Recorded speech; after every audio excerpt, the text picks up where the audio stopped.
సోదరులకు నమస్తే అండి. మీరు చూస్తున్నారు కిసాన్ అగ్రి ఛానల్. నా పేరు శ్రీనివాస్ అండి. ఈరోజు అయితే మరో టాపిక్తో అయితే ముందుకు రావడం జరిగింది. ఈరోజు అయితే బీరల్లో అయితే మనం బీర పంట మీద అయితే వీడియో చేయడం జరుగుతుంది. సో నా ఛానల్ కొత్తగా చూస్తున్నట్టయితే సబ్స్క్రైబ్ చేసుకోండి. అలాగే నా కంటెంట్ నచ్చినట్టయితే లైక్ చేయండి, మీ తోటి రైతులు షేర్ చేయండి, అలాగే కామెంట్స్ ఇవ్వండి. ఎందుకంటే మీరు ఇచ్చే కామెంట్స్ వల్ల నాకు ఏదన్నా డౌట్స్ ఉన్నా కూడా తెలిస్తే, అలాగే నేను చెప్పే విధానంలో ఏదన్నా మీకు లోటుపాట్లు ఉన్నా కూడా నాకు కామెంట్స్ రూపంలో తెలియజేయండి. సో టాపిక్లోకి వచ్చేసరికి బీర అండి. బీర తెగజాతి పంటల్లో ఇది కూడా ఒక ముఖ్యమైన పంట. సో దీని గురించి అయితే మనం ఇప్పుడు చేయటం జరుగుతుంది. ముఖ్యంగా మనం బీరను సాగు చేసుకునే సందర్భంలో పర్టికులర్గా ఏంటంటే మనం ఈ విధానం అనేది కరెక్ట్గా పాటించాలండి. అలాగే బీరలు నాటుకునేటప్పుడు మనం భూమిలో వేసేటువంటి ఎరువులు మనం చెప్తున్న వీడియోస్లో ఎక్కువ రసాయనిక ఎరువులు అనేది మనం యూజ్ చేయొద్దండి. ఎందుకంటే బీరలో మ్యాక్సిమం మనం హైబ్రిడ్ వెరైటీస్ కాకుండా దేశవాళీ దేశవాళీ రకాలే సాగు చేయడం జరుగుతుంది. సో కాబట్టి ఏంటంటే ఎక్కువ మోతాదులో మనం వీటికి పురుగు మందులు కానివ్వండి, ఫర్టిలైజర్స్ కానీ ఎక్కువ అవసరం లేకోకుండా పండే పంట బీర అండి. సో దీన్ని మనం చాలా జాగ్రత్తగా కాపాడుకోవాలండి. చాలా సెన్సిటివ్ పంట అండి ఇది బీర వచ్చేసి. సో బీరలో మనం నాటుకున్న తర్వాత ముఖ్యంగా ఏంటంటే మనం 3 నుంచి 5 ఆకుల దశలో ఉన్నప్పుడు ఏంటంటే ముఖ్యంగా బీరకి పూత బాగా రావాలంటే బోరాన్కు సంబంధించినటువంటి ప్రోడక్ట్ వాడుకోవాలండి. సో మనం ఈ బోరాను 3 నుంచి 5 ఆకుల దశలో ఉన్నప్పుడు ఒక వారం వ్యవధిలో కనుక మనం 2 సార్లు కనుక పిచికారీ చేసుకున్నట్లయితే మనకి ఈ ఆడపుష్పాలు ఏదైతే ఉన్నాయో అవి అధికంగా రావటం జరుగుతుందండి. సో దీనికి సంబంధించి మనకి మొదటి దఫాగా మనం 3 నుంచి 5 ఆకుల దశ సందర్భంలో మనం ఈ హార్వెస్టర్ ఒక ఎకరానికి వచ్చేసి 250 ml చొప్పున కనుక మనం పిచికారీ చేసుకున్నట్లయితే ఈ ఆడపుష్పాలు అనేది రేపు వచ్చే ఫ్లవరింగ్ బాగా రావటం జరుగుతుంది. అలాగే నెక్స్ట్ వచ్చేసేసి మనకి ముఖ్యంగా బీరల్లో వచ్చేసి ప్రధానమైనటువంటి సమస్య ఏంటంటే మనకి తెల్లదోమ రావటం జరుగుతుందండి. అంటే వైరస్ అండి.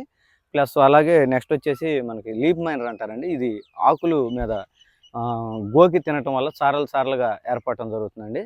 సో అలాగే పొండాకు తెగులు రావటం జరుగుతుంది. అలాగే నెక్స్ట్ వచ్చేసి ఈ న్యూట్రియంట్ డెఫిషియన్సీ రావటం వల్ల ఈ పిందె ఏమవుతుందంటే చిన్నగా పసుపు రంగులో మారి అది రాలిపోవటం జరుగుతుంది. సో వాటి గురించి డిస్కషన్ చేసుకుంటాం. మొదట మనం స్టార్టింగ్లో మనం దీనికి మ్యాక్సిమం సమగ్ర సస్యరక్షణ విధానం పాటించాలి. వీలైనంత వరకు మనం ఈ రసాయనిక ఎరువులు అలాగే ఈ కెమికల్స్ అనేది ఎక్కువ మోతాదులో వాడుకోకుండా ఉండేటట్టుగా మనం పిచికారీ చేసుకోవాలి. ఫస్ట్ మనకు కనుక స్టార్టింగ్ దశలో కనుక ఈ చిన్న ఆకులు దశలోనే మనకి ఈ ఎల్లో మొజాయిక్ వైరస్ టైప్లో రావటం జరుగుతుందండి. ఈ వైరస్ రావటం వల్ల ఏంటంటే పసుపు రంగులో మారిపోయి ఇది పక్కన ఒక్కో మొక్క నుంచి ఇంకొక వేరే మొక్కకి స్ప్రెడ్ చేయడానికి తెల్లదోమ ఏదైతే ఉందో అది వాహంగా పనిచేస్తుంది. కాబట్టి దానికి సంబంధించి మనం ఈ వేప నూనె ఏదైతే ఉందో ఈ ఫస్ట్ దశలో తక్కువ స్టేజీ నుంచి మనం కెమికల్స్ యూజ్ చేసుకుంటామండి. ఈ వేప నూనె అయితే చాలా బాగా పనిచేయటం జరుగుతుంది. సో ఇది సన్న పురుగు అంటే పురుగు గుడ్లు దాని మీద పెట్టుకోకుండా రెక్కల పురుగు ఆడపురుగు అది ఆ స్మెల్కి రాకోకుండా ఉంటుంది. కాబట్టి వేప నూనెని మొదటగా పిచికారీ చేసుకుంటానికి చాలా వరకు ప్రయత్నించండి. అలాగే నెక్స్ట్ వచ్చేసి దీనిలో మనకు వచ్చేసి ప్రధానమైన సమస్యలు ఈ పొండాకు తెగులు రావటం జరుగుతుంది సార్. ఈ పొండాకు తెగులు కూడా మనం ముఖ్యంగా ఈ తెగుళ్ళు రాకుండా ఉండటానికి మనం భూమిలోనే సాయిల్లోనే మనం ఈ పశువుల ఎరువు వేసుకునే సందర్భంలోనే భూమిలో మనకి ఈ ట్రూ సాయిల్ ఏదైతే ఉందో ఇది ఒక ఎకరానికి 5 kg చొప్పున కనుక మనం ఈ ఫర్టిలైజర్లో మిక్స్ చేసుకుని కనుక భూమిలో ఆఖరి దుక్కులో కానివ్వండి లేదంటే మొదటి దఫాగా వేసుకున్నట్లయితే కొంత మనకి ఈ మొక్కకి ఇమ్యూనిటీ రావడం జరుగుతుంది. అలాగే ఈ రూట్ అనేది చాలా బాగా డెవలప్మెంట్ అవడం జరుగుతుంది. సో కంపల్సరీ ఈ ట్రూ సాయిల్ని వాడుకోండి. నెక్స్ట్ వచ్చేసి మనకి ఈ తీగ సాగే స్టేజ్లో ఏంటంటే మనకి మంచి గ్రోతింగ్ రావాలండి.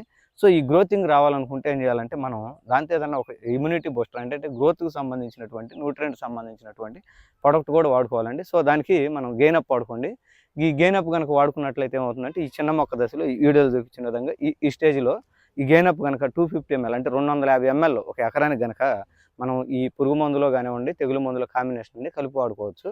సో ఇప్పుడు ఈ పొండాకు తెగులు ఉన్నప్పుడు ఏంటంటే స్టార్టింగ్ దశలో ఒక ఎకరానికి 250 గ్రాములు చొప్పున బావిస్టన్ వాడుకున్నట్లయితే సరిపోతుంది. అంటే కార్బన్డిజం అండి. ఆ టెక్నికల్ ఏదైనా తీసుకోండి. లేదంటే నెక్స్ట్ వచ్చేసి మీకు సాఫ్ కూడా వాడుకోవచ్చు అండి. దీంట్లో బావిస్టాను M45 అంటే కార్బన్డిజం మ్యాంకోజెబ్ 2 మిక్సింగ్ అయి ఉంటాయి కాబట్టి ఇవి కూడా వాడుకోవచ్చు. అలాగే తెల్లదోమకి ఒక స్ప్రేయింగ్ వేప నూనె ఇవ్వండి. తర్వాత నెక్స్ట్ స్ప్రేయింగ్లు ఇచ్చేటప్పుడు ఏంటంటే మీకు తెల్లదోమ కానివ్వండి లేదంటే ట్రిప్స్ సకింగ్ పెస్ట్ ఉన్నప్పుడు ప్రైడ్ బాగా పనిచేయటం జరుగుతుందండి. ఎకరానికి 100 గ్రాములు చొప్పున ఈ ప్రైడు ప్లస్ నెక్స్ట్ వచ్చేసి ఈ గెయినప్ ఈ 2 వేరు వేరు బకెట్‌లో కలిపి మనం గనక స్ప్రే చేసుకున్నట్లయితే, పిచికారీ చేసుకున్నట్లయితే ఈ బొండాకు తెగులు ప్లస్ అలాగే మొదటి దశలో వచ్చేటువంటి రసం పీల్చే పురుగుల్ని మనం సమర్థవంతంగా నివారించుకోవచ్చండి. అలాగే నెక్స్ట్ స్ప్రేయింగ్‌లో మనకొచ్చేసరికి ఈ పింద ఏదైతే స్టార్ట్ అవుతుందో, ఈ పింద దశలో ఏమవుతుందంటే మనకి ఈ పసుపు రంగులో పిందొచ్చేసేసి అది రాలిపోవటం జరుగుతుందండి. సో, అదేంటంటే న్యూట్రియంట్ డెఫిషియన్సీ రావటం జరుగుతుంది.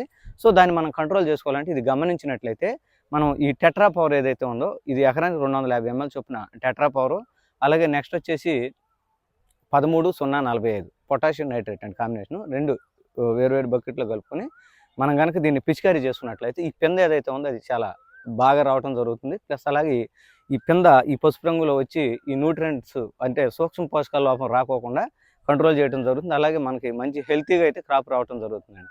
అలాగే నెక్స్ట్ వచ్చేసి ఈ లీఫ్ మైనర్ అండి. ఈ లీఫ్ మైనర్ వచ్చేసి ఏందంటే ఆకుల మీద ఈ గోకి తినటం వల్ల ఏంటంటే సారలు సారలు ఏర్పడతాయండి. సో, దాన్ని మనం పాంపాడ అనుకుంటామండి. అది తెగులు కాదండి. అదొచ్చేసి ఒక ఈగండి అది. అది లీఫ్ మైనర్ అది తల్లిపురుగు అది గోకి తిని లోపల అదంతా గీరేసుకు తినేయటం వల్ల ఆ విధంగా వస్తుంది. సో, దానికేందంటే మనం ఎక్కువ విషపూరితమైనటువంటి కెమికల్స్ వాడుకోకుండా ఎందుకంటే ఈ తేనెటీగలు ఇలాంటి మిత్ర పురుగులు చనిపోతాయండి. మనం ఈ క్లోరోలు, మోనోలు వాడుకోకుండా దానికొచ్చేసేసి మనకి నెక్స్ట్ వచ్చి మనకి ఎక్స్ బోనస్ వాడుకోవచ్చండి. ఒక 17 ఎంఎల్ ఎకరానికి గనక ఎక్స్ బోనస్ సంబంధించిన అటువంటి ప్రోడక్ట్ ఎక్స్ బోనస్ వాడుకున్నట్లయితే మీకది తక్కువ విషపూరితం ఉంటుంది. సో, కొంత మనకి పర్యావరణానికి గాని మొక్క మీద అంత ఎఫెక్ట్ ఉండదండి. ఇప్పుడు లేటెస్ట్‌గా మనకొచ్చేటువంటి ప్రొడక్ట్‌లైనా మాక్సిమం కెమికల్ అనేది తక్కువ ప్రభావం చూపిస్తుంది. సో, ఎక్స్ బోనస్ వాడుకోవచ్చండి 17 ఎంఎల్ చొప్పున. లేదంటే మీరు వేప నూనె కూడా ఒక రౌండ్ పిచికారీ చేసుకోవచ్చు. కానీ ముఖ్యంగా గుర్తుంచుకోవాల్సింది ఏంటంటే వేప నూనెని కంటిన్యూగా మనం పిచికారీ చేయొద్దండి. ఈ కంటిన్యూ పిచికారీ చేయడం వల్ల ఏమవుతుందంటే ఆకు కొంత మందం ఏర్పడేటువంటి అవకాశం ఉంటుంది కాబట్టి సో, ఈ ఎక్స్ బోనస్ వాడుకోండి. లేదంటే ఇంకా మీకు మార్కెట్‌లో చాలా ప్రొడక్ట్‌లు ఉన్నాయండి. సో, లేదంటే పోలీస్ అండి. ఒక 40 గ్రాములు వచ్చేసేసి ఒక 5-6 తైవాన్లు కలుపుకొని గనక పిచికారీ చేసినట్లయితే ఇది తెల్లదోమ మీద ప్లస్ ఈ ట్రిప్స్ మీద దీని మీద కూడా పనిచేయటం జరుగుతుంది. సో, ఇదండి. నెక్స్ట్ మనకొచ్చేసి ముఖ్యంగా తీగజాతి పంటలో గుర్తుపెట్టుకోవాల్సిన విషయం ఏంటంటే మనం సల్ఫర్ కంటెంట్ ఉన్నటువంటి ప్రొడక్ట్‌లు వాడుకోవద్దండి. అవి వాడటం వల్ల ఏమవుతుందంటే ఈ సల్ఫర్ అనేది గంధకం కాబట్టి ఈ ఆకు చాలా సెన్సిటివ్ కాబట్టి ఆకులు కొంత చివర్లో ముడుచుకుపోతాయండి. సో, దానికి సంబంధించింది వాడొద్దు. సో, ఇదండి. నెక్స్ట్ మీరు కంపల్సరీ ట్రూ సాయిల్ కూడా మీరు సాయిల్‌లో వాడుకున్నట్లయితే ఈ మన నేలలో ఉన్నటువంటి ఈ వానపాములు ఏమన్నా డెవలప్‌మెంట్ అవుతాయి. ప్లస్ నెక్స్ట్ ఇంకొకటి వచ్చేసి ఏంటంటే మనకి నేల మట్టి రేణువులు ఏదైతే ఉందో గ్యాప్ రావటం ద్వారా మనకి పెట్టినటువంటి వాటర్ కూడా నీరు కంప్లీట్‌గా మొక్క తీసుకుంటానికి అవకాశం ఉంటుంది. అలాగే రూట్ కూడా డెవలప్‌మెంట్ అవుతుందండి. సో, ఈ ట్రూ సాయిల్ హార్వెస్టర్ వీటికి సంబంధించి ఏదైనా ఉంటే కామెంట్ చేయండి. లేదంటే నాకు వాట్సాప్ చేయండి. సో, నెక్స్ట్ ఇంకొక వీడియోలో అయితే కలుసుకుందాం. నా ఛానల్‌లో నేను చేసేటువంటి కంటెంట్ నచ్చినట్లయితే కంపల్సరీ మీరు లైక్ ఇవ్వండి. అలాగే షేర్ చేయండి. మరో వీడియో అయితే కలుసుకుందామండి. Thank you very much.